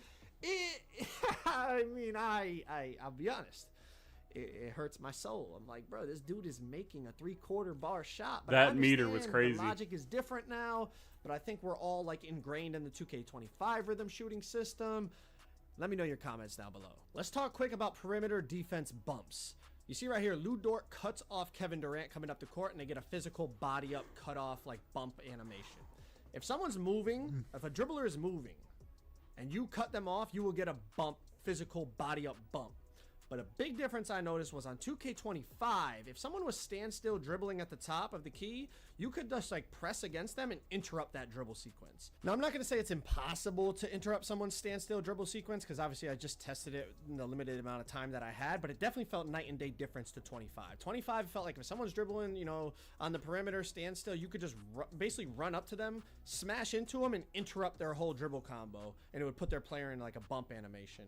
Didn't feel like that on this game until they started moving. Once they started to try to burst past you left or right or try to drive to the basket or whatever, then if you were running with them, then there would be some type of body up collision. But we'll have to see, you know, how that plays out throughout the year. But it definitely was a noticeable difference in my opinion. Last quick thing for perimeter defense bumps. Off the little push cross here into the defender's leg, lose the ball. I know a lot of people are like anti-push cross, anti-De'Aaron Fox crossover. Well, position yourself correctly, you could be knocking that ball free without even having to reach. All right, let's talk about layups. We know custom layups and slow-mo Euros and all this new layup stuff they're adding, so let's talk about it. Layups definitely felt much improved from 2K25, but that's not saying much. Layups were pretty awful in 2K25. Really? Size matters. You saw that one right there with Giannis. I didn't have a problem with layups. I see some with Trey, Luka. Size matters in terms of getting contested. It felt like the bigger players definitely could go up with more 50-50 takes, and the green window would stay a bit bigger than the smaller players. But overall, whether it was Trey, Luka, De'Aaron Fox, Giannis, whoever it was, being able to see the green window, I know it was an old feature. Like, we had it in 2K24, then they got rid of it, they brought it back. I'm not hyping it up like, whoa, like this is... But it's just nice to be able to see it, not only to help you know when to release the timing of the layup, but also so you know what's a good take and a bad take and help you understand what you can and can't go up with. Now let's talk about driving dunks. All right, dunk meter. You know, I know a lot of you guys have been asking me about this, so let's talk about it. First thing I'll say, size matters again. It felt like the bigger players got more consistent green windows. Some concerning things was I still feel like there's some kinks that need to be worked out in terms of the dunk meter. I have a couple of specific clips coming up here in just a second, and I did bring it to their attention, and I'm sure other people did as well at Community Day. And as we know, we saw last year, they definitely make changes after Community Day. You know, last year they nerfed builds and took out certain dribble speed boost animations and stuff. But check out a couple of these animations. You're gonna see me beat the defender and or whoever I'm playing against. I mean, it was Giannis. Me and we're just, you know, driving to the basket. Like right here, Ant Edwards slides through, has a clear path to the hoop by the time he goes up with the dunk, and the dunk window stays small. No, I would say that's a little alarming to me. I feel like there's, like I said, there's still some kinks to definitely work out. Like this one right here, it's a clean drive, blew by the defender, clean line at the hoop, but because like when I started the dunk, maybe the defender was still like pushed against me. I'm not really sure. Like I said, there's definitely some stuff to still fix. But even with that being said, we're still getting some nice contact dunks at times. You know, sometimes the green windows were big, sometimes they were small, so definitely figuring out exactly how the logic works. But something I definitely like is when they take you out of the dunk meter, you turn it into a layup, and it's usually a pretty greenable layup. So I feel like that is a nice change. Instead of it just being like, I went up for a dunk meter, they took me out of the dunk meter, and now the play is cooked. It's like, nah, in real life, it's like, oh, I wanted to dunk it, but now I got hit, so I'm gonna, you know, adjust my body and be able to turn it into a layup type of thing. So we'll have to see how the dunk meter plays out. I'm not really sure if it's good or bad yet. I'll be honest with you. I'm not sure. I need to see more, and I need to see what kind of changes are tweaked by the time the game launches. Let's move on to interior defense and standing dunks. There's definitely some crazy interior defense animations. Like, look at this one by Rudy. My God. I mean, to be fair, it's Rudy and Wemby. They have great interior defense stats, but you could definitely get some crazy stops. Now, wide open standing meter dunks, you see how big the green window is. And then even like standing meter dunks against smaller defenders, like Wemby just, you know, going up over smaller defenders. See the size of the green window. Yeah, dunk meter's about to be feels crazy as like far as standing it's dunks. you could get crazy stops, but you could also get crazy dunks. It's kind of, I'm not really sure. Like, we'll have to see how it plays out, but they both definitely felt viable. Like, if you timed when you were going to jump to get the stop, it's like you'd get a crazy ante. But you could also, if you went up with the standing dunk and they weren't entirely properly positioned, you would just boom it on them. Also, a little detail I noticed right here was as Joel was backing down Wemby, look at when Wemby jumped, his hand was behind, like Joel pinned him so deep in the dead zone that when he jumped, his hand hit the back of the backboard and it registered open. I feel like in past games, sometimes if you did that, it would still register a contest just because it was like, it thought you were supposed to be there, but you weren't trajectory of the actually ball there because you got stuck on the hoop. I don't know, just something like a small little detail I noticed. But you see the size of these standing dunk meters, you could definitely go crazy with the standing dunks, but then you also saw some of the paint stop animations I was getting is like you could definitely go crazy with the interior stops as well. Like here's one from Wemby. I mean, I'm not really sure which one's going to be better, but they both definitely felt viable, at least for the little bit that I tested. These block Last animations thing, are crazy. rebounding. You can turn off the green feedback in the player HUD. I did notice that. I know some people have been asking that, but as you can see here, you don't have to green the rebound to get it. You know, Mike has already talked about that, but just so people can be clear about that. And then even here, I'm on Jokic. I green the rebound, and my teammate grabs it instead of me. So just because you green it doesn't mean you're automatically going to get it. Literally, but this is what the green feedback serves looks like. zero Figure we'll purpose. just touch on that real quick. But if you guys want to see raw, green unedited it footage of the first part and game in NBA still not get it. 2K26, click that video on the screen right there. You will get to see full gameplay. We're not going to waste any time. We're jumping straight into it. Y'all asked for raw, unedited NBA 2K26 gameplay, and I got exactly that here for y'all. I'm actually still in the hotel room. I was just at Community Day for 12 hours in the builder and getting some gameplay for y'all, and as soon as I got back to the hotel room, we're already editing and, you know, getting on the mic to talk to y'all about it. So drop a like on the video for me. I really appreciate it. Let's try to get this video to 10,000 likes, and let's talk about it. All right, I'm in the white. I'm in the white jerseys. My team's white. Swag's in a black jersey. Swag is my pro-am teammate. I play park with him for the last, I don't even know, 5-6 years. You know, me and Swag go way back. So we decided to match up in the My Team triple threat. So it's 3-on-3. We pulled up some My Team cards. Luckily, I was lucky enough to pull LeBron James. So we got some LBJ gameplay here for you for my first time on 2K26. And listen, a few things to notice about this gameplay. We were not able to customize our HUD, so we weren't able to turn off our shot meters. We were not able to change our shot feedback. We were not able to customize any of that stuff, okay? So that's gonna kind of hinder the gameplay a little bit. And also, it's literally our first couple minutes playing NBA 2K26, so there's gonna be some rough moments, but y'all wanted it unedited, and I understand why, because y'all want to see the game speed, y'all want to see how it flows, y'all want to see this, that, and the third, so completely understand. All right, now I also want to mention these are, you know, the My Team cards for these NBA and WNBA players, so they have their own animations, and as y'all know, they're not optimized animations. Like when we make our My players, we find, you know, the best escape to go with the best crossover, to go with the best behind the back, with the best hezzy, and it all comes together, and it's able to move a lot more efficiently and quicker and just better than the NBA and WNBA players because you got optimized SIGs. So my point is, some of the bursts that you're going to see in these gameplays, it might look clunky sometimes, but you have to realize a lot of these players don't have great SIGs attached to their My Team cards and whatnot. Like when you'll see the gameplay tomorrow and you see the builder and people, you know, being able to test their builds, and when we tested the builds, we could customize the SIGs. You're going to see it's a night and day difference in terms of how people can kind of burst and speed boost and change directions and start to chain glitchy stuff together. And then of course when the full game drops and like the whole community's out there labbing, it really looks like we're going to find some glitchy stuff, because the bigger players, like obviously last year the small players could burst. The big players on this game can definitely move. You move a lot better than 2K25. That's for damn sure. Step back with Bron pulling up. Y'all already know how we're coming with Bron on 2K26. All right, so make sure y'all tuned in tomorrow. My Bron build is dropping, and I'm excited for that one. But we're hot. we're up 11-2. Swag, I don't know what he's doing, but I'm trying to blitz the ball hand because I know Mike was talking about, you know, how they nerfed the plucks and blitz steals will be rewarded. So I'm really trying to blitz the ball hand and go for him. But I'm getting called for a foul here and there. You do see, though, I don't know if you can tell in this, in my gameplay breakdown video that I posted earlier, I kind of talked about this. When someone stands still dribbling, you can't just, like, push up against them and just knock. Swag's giving me too much space. Bron's knocking it down yet again. 14-2. It's an absolute flood. But what I was talking about was when someone stands still dribbling, you can't just bump them out of, like, their combo.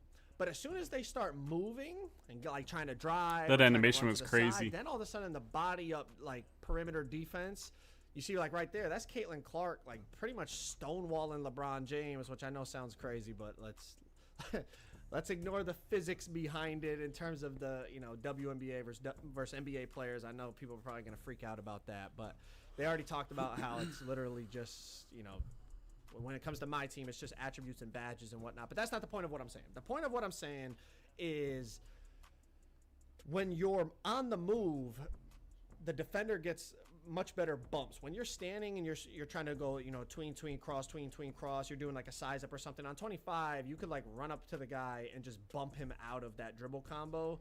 It didn't seem to be the case on 26. When they're on the move and you cut them off, you do get a body up. But when they're standstill dribbling, which I guess is like real life, if someone's dribbling at the top of the key and you're a defender, you can't just run into them and just knock them backwards and knock them out of their dribble sequence, right? That would be called a foul. So I guess in that sense it makes sense. But I'm just reporting what I felt playing the game. You know what I mean? I felt like when I was standstill dribbling, I could combo all I wanted. And then as soon as I got on the move, if they got on my hip or they cut me off to the basket, there would be some type of physical collision animation, and that was something that I noticed that was different in terms of the body ups and the dribbling. But first game on 2K26, 21-7. Bron went crazy, 8 for 8, 2 for 2 from 3, so definitely happy about that. But now we're gonna head over to the 2v2 courts. Me and Swag are gonna team up. So let's get into the 2v2 gameplay, and this is all users. This is me and Swag versus 2 users. I'm not really sure who it is. It's just, you know, letters and numbers as gamer tags, so I'm not really sure. But all 4 people on the court being controlled by users, so as you can expect, you know, we've been playing the game for 20 minutes at this point. It is going to be a sloppy gameplay, but at least y'all will get to see some raw, unedited gameplay. And like I said, we couldn't customize our player HUD, couldn't turn off the shot meters. There's a lot of stuff that kind of made it even more challenging, but you get to see kind of a little bit more user on user action, because although last game it was me and Swag playing, there was still 4 AIs on the court. You know, it was more team control mode as opposed to single, you know, everyone controlling an individual single player on the court. So this is a nice little change of pace. Now I am curious, what are your thoughts already after watching me and Swag play that 3v3 there? Is there anything you saw that you liked, that you didn't like, that concerns you? You know, just what are your thoughts? Comment it down below. I will be reading the comments to kind of see where your guys' head is at, and then maybe even answer some of your guys' questions down there if I have time in between editing all these videos that I'm trying to get out for you guys in a timely fashion. As I said, I'm still, like I said, I'm in the hotel room. We're on the grind. I ain't gonna lie. Y'all know how I get this time of year. I do everything I can for y'all boys, and y'all always, you know, y'all always show love back. So, you know, the feeling is mutual. I appreciate y'all, and clearly, I mean, the way you guys support the videos, you guys appreciate it as well. So I love that. But let's keep it going. Wemby with the block. Now, we've already seen Wemby has the 99 block, so you would hope, right? You would hope he'd be able to get his hand on the ball here or there, and that was a nice inside block. Now, we're going to a little pick and roll here. I go up. You see, I try to go up for the dunk meter. He takes me out of the dunk meter, but it still converts to a layup, and usually it is a makeable. So in this video, I'm going to break down everything I learned from a short playtest of NBA 2K26 from Community Day. I focused on dribbling, defense, shooting, and even the 5-on-5 gameplay, and how the AI stacked up against me. The changes to dribbling and movement that has small guards, big guards, and hell, even demigods moving crazy out there. We're going to talk about the changes to rhythm shooting and whether the removal of RNG shooting feels a little bit too overpowered. I'm going to break everything down from some of the most overpowered animations that I saw from Community Day to some improvements that I think 2K might need to look at. Before we get started, I'd like to give a big shout out to NBA 2K for flying me out to get an early playtest of NBA 2K26. The big thing that you'll notice once you have the controller in your hands is that the game just feels faster in general. And this across all aspects of the game. So keep this in mind when we discuss mechanics later on. The game just feels naturally quicker. You couldn't see it in the trailers, but once you have it in your hands, everything from dribbling to closeouts to passing feels a little bit more snappy, and we'll discuss this within the specific gameplay aspects that we'll discuss later on. Everyone wants to know, is dribbling better than NBA 2K25? And unequivocally, I have to say it is. It feels like the natural evolution from NBA 2K25, where they sort of had their growing pains with year one implementation of the dribble engine. NBA 2K26 immediately feels faster, immediately feels more responsive, resulting in cleaner combos, more creative chains, and the ability when comboed with the cancel system to create a diverse set of moves that will have your defender confused. And this isn't limited to small guards, although we're going to talk about that later on. Big guards and even demigods like KD have the ability to create some insane stuff that you couldn't do in NBA 2K25. Part of it is that the animations in 2K26 feel like they're more free. We're going to give you big guards and tall guards that could move much more easy. I'm talking about KD initiating some crazy escape combo that generates a lot of distance. And when comboed with the momentum generated out of these moves into his shot creation bag like his step back jumpers, watch out. More importantly, why those step back jumpers are important is because the cancel system continues to be one of the most flexible ways for you to create your shot in NBA 2K26. I think NBA 2K25 introduced a game changer with the cancel system. It removed the reliance for a lot of players to have just a specific dribble style to speed boost. Not a lot of people knew about the cancel system and how empowering it was. In 2K26, if you build off that skill from 25 in combination with some of the insane SIGs, that it's gonna get crazy out there. I had a great time using KD, showcasing a lot of his ability to chain old returning favorites like the momentum crossover and the misdirection dribble. More on that later on. Combined with his crazy escape dribble combos, find the misdirection dribble, for example, with his step back crossover, which is what they're calling their new escape step back this year. KD generates so much shifty movement, moving forward and backward, and now moving side to side with an insane combo move that's part of his escape dribble package. This is where the enhanced speed of NBA 2K26 gets scary. I think a lot of people will be pleased with the animations that are faster and create more distance, and the ability to launch out of your different moves very quickly and much more easily and less restricting as it was in 2K25. So I think this is the natural next step for dribbling, and I think a lot of people will be pleased. And I'm not just talking about the people from the sim community. I think more casual players that prefer a more arcadey type of feel will also feel at home with this system. Next, I want to talk about the changes to shooting. I think a lot was made about the shooting in 2K25, how it felt random because of the pervasiveness of RNG in 2K25. 2K said, we'll have a pure green window for NBA 2K26 with no RNG. And as a result, what I've noticed is that if you are good with a specific player, if you have the right badges, things are going to get scary. The last game I played, I used Steph Curry against the Houston Rockets. I was damn near unstoppable shooting through all sorts of contests. As long as you know your player's shot release, things can get really scary. Shooting feels great if you know the release of who you are using. But when I had to shoot with guys that I wasn't too familiar with, I'm talking about Jimmy Butler, Brandon Podziemski, Moses Moody, for example, I was useless. So you'll need the time to take to lab a lot of these shot releases. And honestly, I didn't have the time to do that in community day. I just had to go and play, pick up and play and shoot. But for guys that I knew their games and their shot releases like Steph, like KD, like Shea, like Devin Booker, I was lights out. Introduced in 2K26 is the addition of the quick shot release. You do this by holding L2 in anticipation of a pass and then just going into your natural shooting motion. I wouldn't necessarily call it a no-dip jumper, but I will call it a quick release jumper. Because even though 2K calls it no-dip, you still have to, depending on where you catch the ball, you will still see that set and dip. That leads to a faster release, sure, but it's not necessarily a no-dip jumper. Number 2, I was surprised at how smooth it is once you get used to the timing. So you want to make sure that you hold L2 as you initiate a pass. Push the right stick down or hold square and then lead to that quick shot.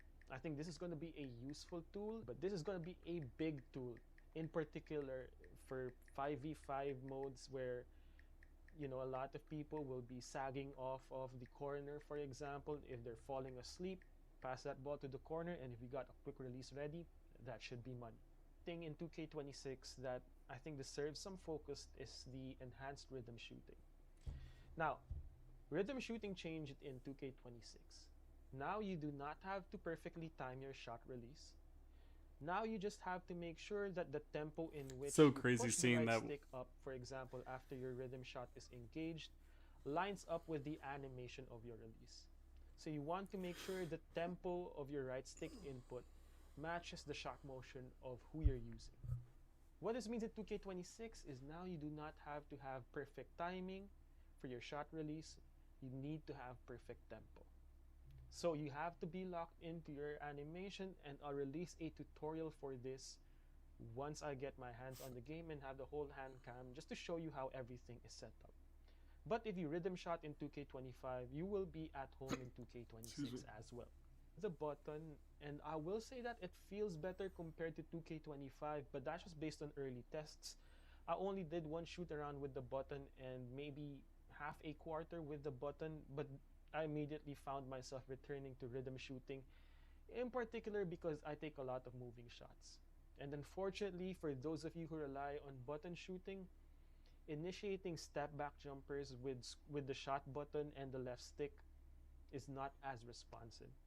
I would recommend that if you are a moving shot creator, you will want to use the stick. Get acclimated with it really quickly, because I saw a lot of comments from 2K25 where they said, I wish I shot with rhythm shooting earlier on. I think it will pay off. I haven't seen the impact of like a quicker shot release versus a slower shot release.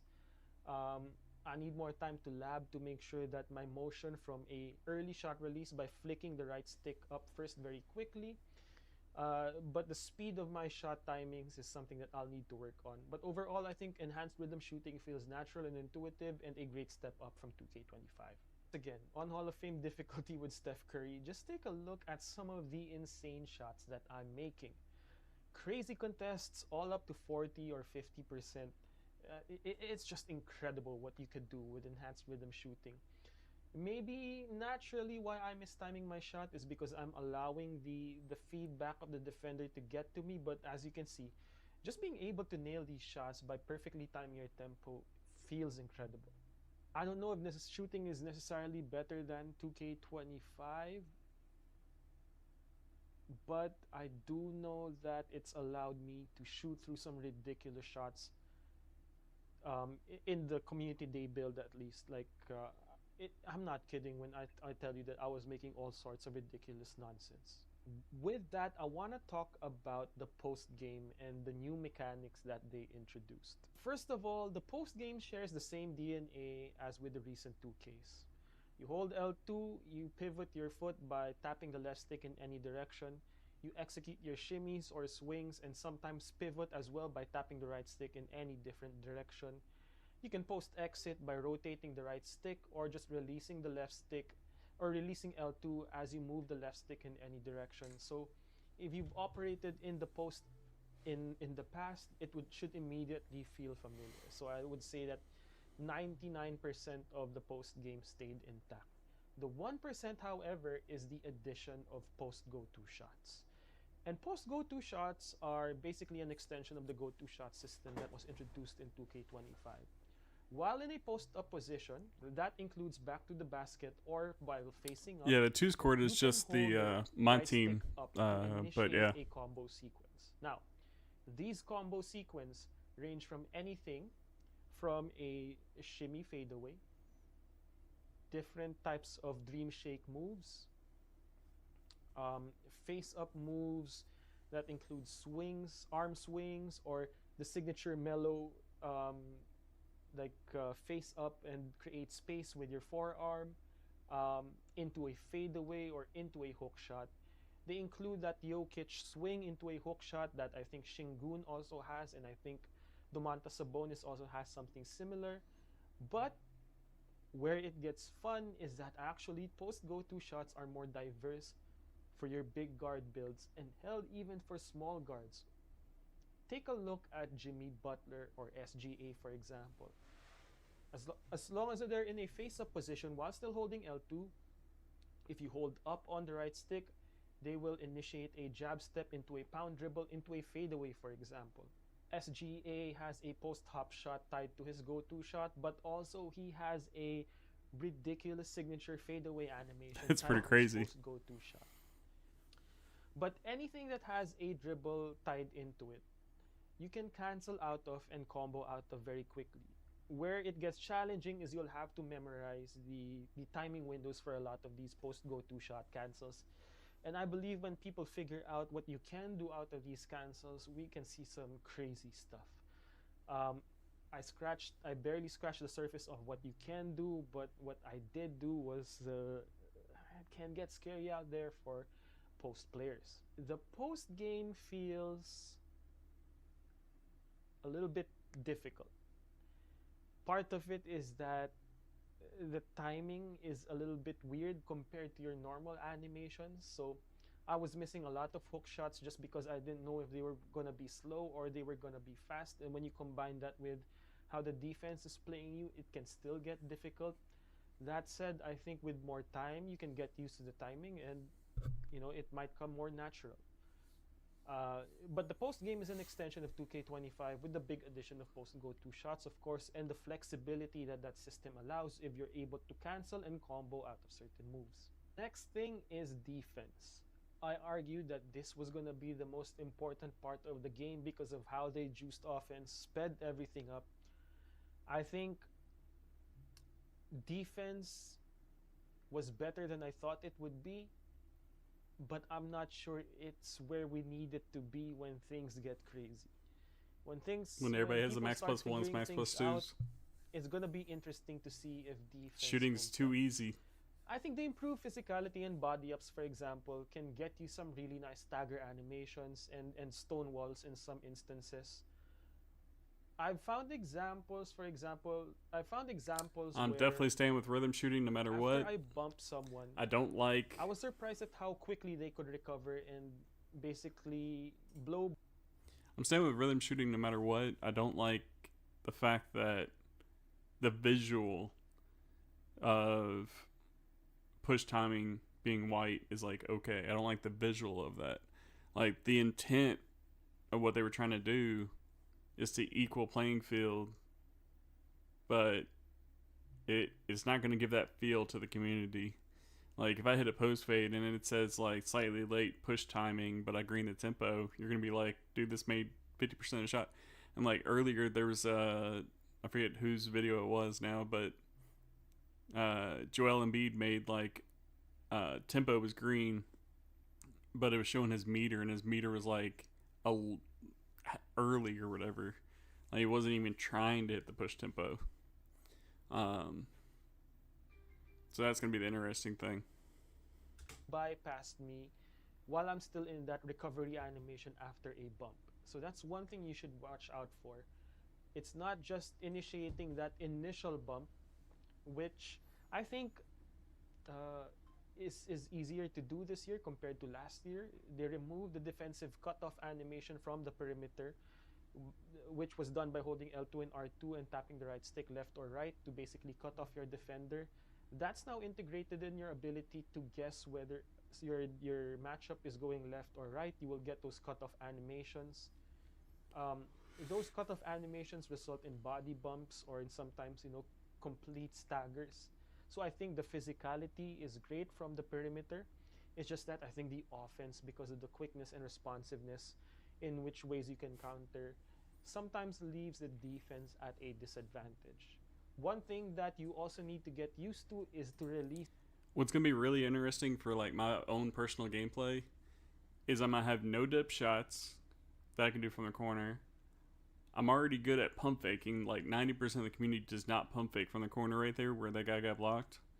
Like having a really quick shot and then being able to pump fake. Like so many tools in my bag this year.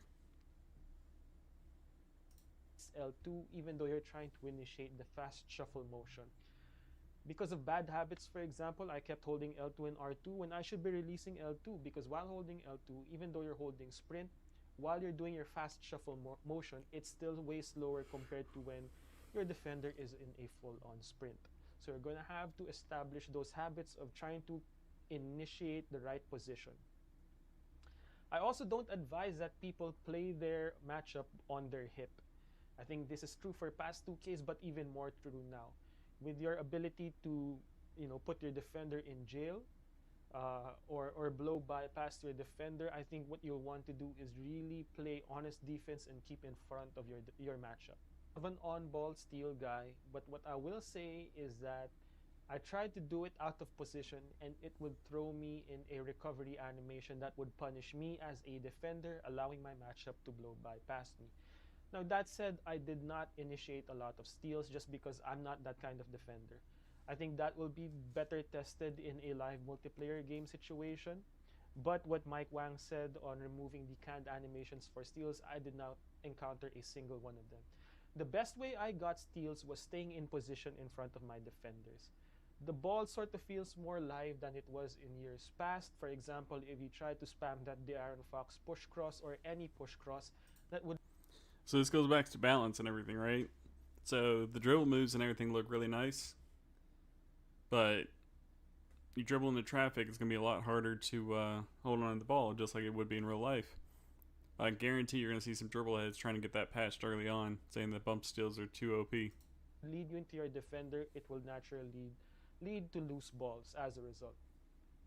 So I think for steals, I think they're in a better place than 2K25. They are emphasizing a lot more skill-based components to defense as well as offense. For steals, by spamming steals alone, I don't think that they felt as cheesy as in, let's say, 2K24 pre-patch.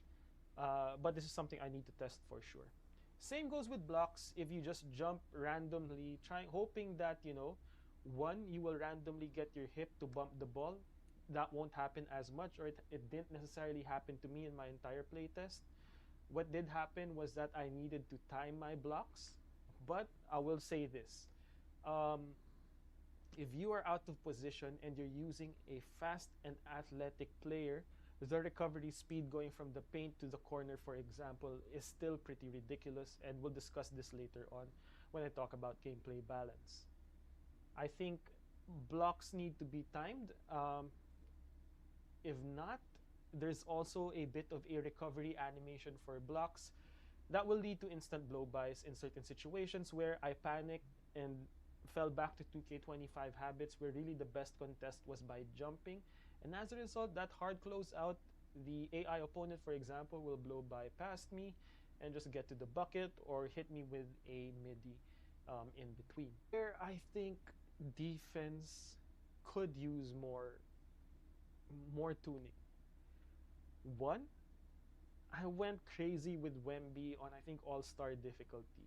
And granted, that might just be a matter of difficulty, but also in my Hall of Fame playtests, I didn't have issues with Giannis getting to the basket, although that's Giannis, or Jimmy Butler, or even Kuminga. I do think that interior defense might need to be tuned for certain situations, but there's a delicate balance because I think the close shot post game is not going to be in a position where it's going to be an efficient shot for 2K26. So how they balance interior defense, because I was able to mash with both Giannis and Wemby, for example, I think that's going to be a delicate balance for 2K to figure out in 2K26. I didn't do a lot of standing dunks or a lot of drop step cheese, but as I said, in general, trying to even initiate mismatches in the post using guys like Şengün or Domas Sabonis didn't lead to a lot of good results, even if I had a shorter defender on me, so long as they are in proper position. But for certain situations where I was able to get under the basket, for example, with Wemby, it was basically no defense was going to offer that resistance. We'll need to improve a lot more. And granted, this is a pre-release build, is help defense. Help defense, in my opinion, is too aggressive, where in certain situations, I'm in the right position, but I still see 2K sending help my way, leading to open shots as a result. Because one thing that the AI is good at this year, and wasn't marketing fluff from the blog, is that the new drive and kick system is extremely punishing. The AI does really well in reading when it should make certain passes, especially when they get an advantage to the paint. Imagine the typical Warriors 4-on-3 playmaking out of a pick and roll. The AI can get that insane. I saw Luka make some incredible passes just because he's able to get to the paint, force the help defense to collapse, and the help defense is a little bit too aggressive, and as a result, I gave up so many wide open threes and corner threes because I think the help defense is too aggressive, and this is one area where I think it's going to be important. As I mentioned earlier on, the quick shot mechanic is actually very good, and if help defense is too aggressive, that's going to lead to a lot of open shots. Talk about what I found with the contest system. I think the contest system is a product of gameplay balance. I saw a lot of ghost contests, a lot of contests that don't make sense. For example, SGA stumbled trying to go around the screen, and I think I got a 60% contest. That is crazy. The ghost contests were my main problem, but I think it's 2K trying to balance out shooting. And I think while a lot of people did not like the 2K25 contest system, I think it's fair. I think 2K25's contest system was fair pre-patch. Post-patch, when 2K removed the automatic contest out of the hands up, they had to change the way contests were made. They buffed shooting. Had to jump to contest the shot.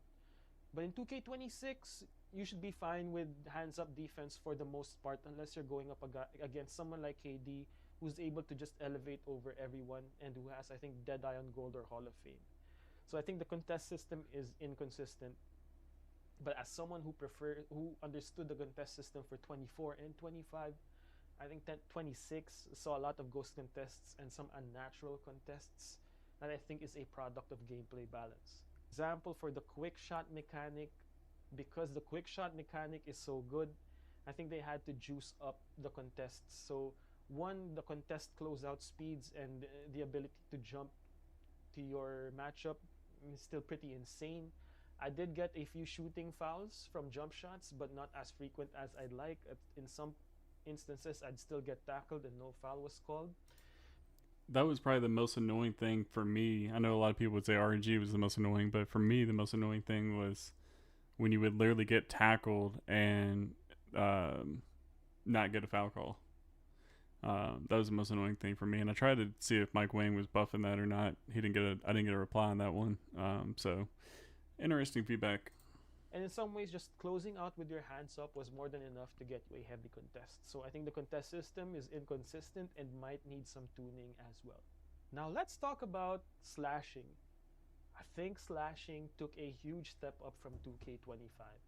Everything from the dunk meter to, I think, layups are the biggest beneficiaries of the changes to 2K26. So in 2K25, there were only a few layups I was comfortable taking. The standard layup with physical finisher and your Euro step layups with your layup mix master, for example, or your hop gathers. That was a pretty and intense hop and layup. handles. Scoops were nerfed to the ground and floaters were nerfed to the ground.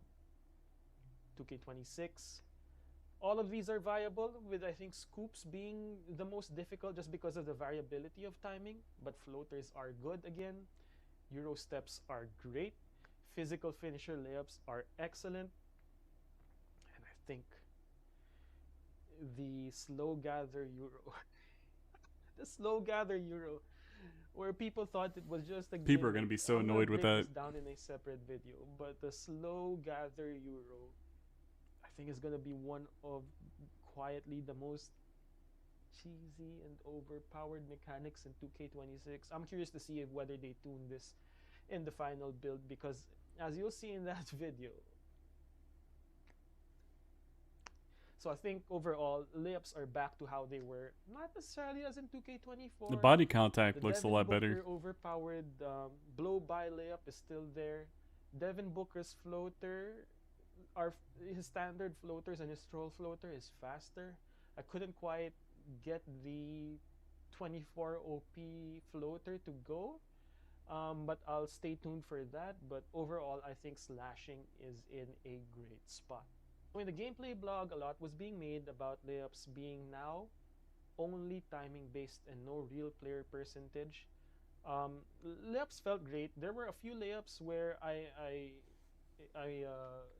completely fumbled on the timing, but as long as I was open, I think a good chunk of them went in. I'm gonna say about 80% maybe, but for those that were egregious in the way I mistimed them, they wouldn't go in. Like I did not get a very late layup, for example, go in, even though I was open. But layup timing, I've been saying this for a while now, people need to move to layup timing, and I think they feel great in 2K26. I think not as good as 24, but I think the natural evolution from how bad 25 was. Alright, so for you guys that play 5-on-5, what was the 5-on-5 experience like?